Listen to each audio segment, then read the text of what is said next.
thank everyone for coming today. We have an excellent room full of people here, and we all know how wonderful the 4-H program is, or else we wouldn't be sitting here. We have 4-H members, we have 4-H employees and staff, and we have volunteers and leaders. So we are so thankful to have everyone in this room today. I'm Kendra Boland, and I work for PRK, and I am here to help share some ideas with you on how we can promote 4-H, this wonderful program, not only here in Cabell County, but all throughout West Virginia. So today I'm going to share some of my ideas with you and leave some time for some questions and comments, and we'll start from there. We all know how wonderful the 4-H program is here in West Virginia, but we need to grow our program. We need some new members. We need some new volunteers and leaders. So let's talk about some ways that we can make this happen. First off, that means we need to recruit some new members. So where are we going to find these new members? Children are everywhere. We all know that 4-H is meant from anywhere from ages 5 to 21. That's a large range. So our current members, we're relying on you. This is your age group. You know these people. So we need you to talk it up. Talk it up at school. Talk it up at church. Talk it up in your neighborhoods when you're with other people these ages. If you're a collegiate member, talk about it in your classes and other groups and organizations you're in, study groups and things like that. That's a great way to recruit some new members, but it's not the only way, but that's where we're going to start. Next, we're going to recruit some new leaders and volunteers. Well, how do we do that? We recruit the youth. That's a pretty easy job to recruit the volunteers and leaders because usually it's their family members, maybe their parents, grandparents, aunt and uncles, cousins, older siblings, someone who maybe was involved in the 4-H when they were a youth and they want to give back to the program would also be a great volunteer leader or volunteer. So we're going to recruit new leaders and volunteers that way. Word of mouth is going to be our best bet there. Next, the 4-H camp attendees. We all know how wonderful the West Virginia 4-H camp program is, so we need to utilize that to get some new members and volunteers from it. How many people come to your 4-H camp that just come for camp? There's a lot going on in 4-H that just doesn't happen in the month of June or July, right? So when we have these captive audiences at the camp, we need to really talk up the clubs. Let them see what 4-H is doing outside of camp, how they're involved in the community, how they're involved right there in your neighborhood, maybe your local school, maybe your local churches, maybe your local university or college. We have to get them involved. So we have to let them know and encourage them while we have them right there in front of us. Past 4-Hers. As we said a couple minutes ago, 4-H is for anyone from ages 5 to 21. So there's probably a decent dropout number from age 5 to 21. So someone who was involved in 4-H in the past, let's try to get them back. Let's encourage them and say, what did you love so much about the 4-H program in the first place? And encourage them to get involved with that again and come back. We're going to use National 4-H Week to do this, and it's perfect timing for that. National 4-H Week is in the beginning of October, so we have just enough time to set up a lot of events and activities to get our name out there to the public and get more people wanting to be involved in the 4-H program here in Cabell County and throughout West Virginia. So, how are we going to use National 4-H Week? Like I said, it's coming up. It's very close. We're going to get noticed. We're going to be everywhere. Our name is going to be everywhere.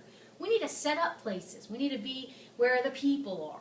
So if we want to talk about, healthy living lifestyle, we need to set up at a grocery store. We need to set up at a farmer's market. We need to set up at a local exercise facility and provide information to people as they go by. And we'll have that information for you to provide, the things that we do in 4-H all the time. We need to set up everywhere and anywhere that can help get us noticed. Next, we need to use the media for assistance. We need the media to invite the public for us, right? So we need to let the media know where we are so they can let people know where we are. How will we do that? First off, we're going to use all types of media. Radio stations, newspapers, the news stations. We're going to use the internet, websites, every type of media you can think of, we need to take advantage of because different people use different types of media and many of them use more than one. So we're going to inform the media of what's going on. We're going to inform them of what 4-H is all about. We're going to inform them of what our activities are, where we're going to be located, how long we're going to be there, and so on. We're going to invite them. We want them to come and join us for these activities. So they can then share their information that they got from being in our activities to the general public. We're going to educate them. We're going to educate them on anything and everything they ever needed to know. This will make their life a little bit easier. They won't have to necessarily go out and dig up what is the 4-H program. We're going to tell them. How are we going to tell them? We're going to provide them with a list of information of all the things they could possibly need. We're going to give them a feature story that they could run in their print, or they could put on their blog or their internet, and it'll be a story of what 4-H is all about. Maybe how it affected or impacted a certain member or volunteer. So we'll have that story that really captures the essence of the 4-H program. We'll send them a fact sheet. You know, a sheet that has all the information on it right at their fingertips. Where is 4-H located in your county? Who's in charge? Contact information. Maybe some fun facts like famous people that were in 4-H. How long has the 4-H program been around? Secrets to the 4-H program. Things that would make people interested and want to say, oh, I remember doing that when I was younger, or oh, this sounds like a great way for my child to get involved in something. So we'll send them the information. We're going to have a media advisory. We're going to let them know what National 4-H Week is, when it's taking place, what activities we'll be doing, where we'll be located, so they don't have to think, oh, well, I think the 4-H is having an event today, not certain where. We're going to make sure they know, and it's very clear-cut. We're going to send a pitch letter, pitching the 4-H program out to them, just introducing the 4-H program, if you will, reminding them what it is, how they can get involved, and things like that. We're going to have a news release. We'll send news releases out with the exact days and events and times. And we'll have one of these for each event, not just National 4-H in general, but every event we're doing, so different news media can be there throughout the week. We'll do a radio release. We'll send a radio release to all the radio stations, not just Target One. We're going to hit them all. Everybody likes different types of music and whatnot. So we're going to let them know where we're going to be and when we're going to be there. We'll do PSAs. Get the radio stations to do public service announcements for us. They'll be quick and easy, and people will hear them as they're driving in their cars and things like that. We're going to send them pictures to include, so people can see the youth getting involved and what they're doing for the community, and see the responsibility and the leadership that's going on. So we are going to be able to share our photos with our group.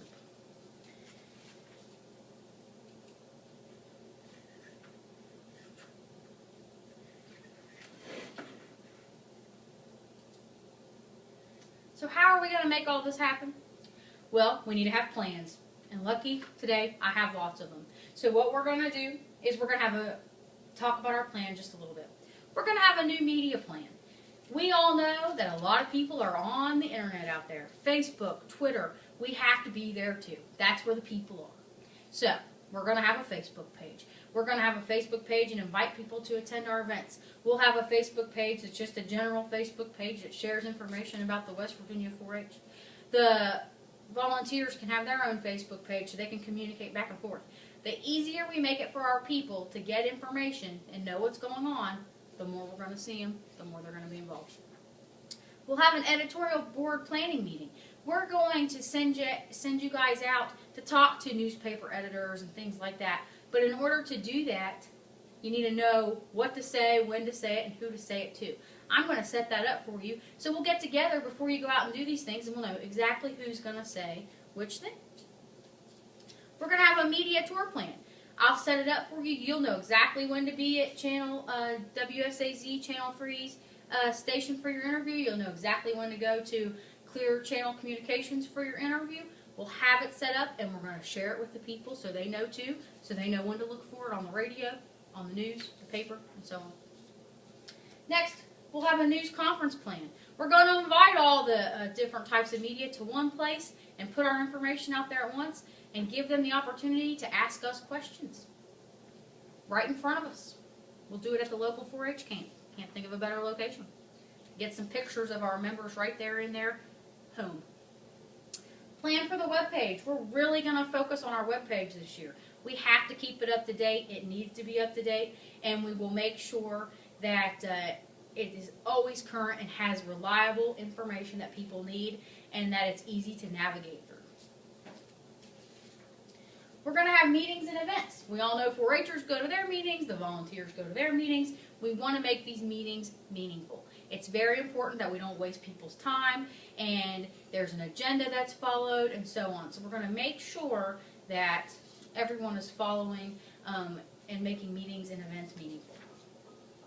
We're going to use memorandums to communicate with our other extension offices. So we can do this through email, but sometimes emails get overlooked. We know that. So we're going to communicate these through email, and then the assistants in each extension office can print them and make sure they're delivered to the right people.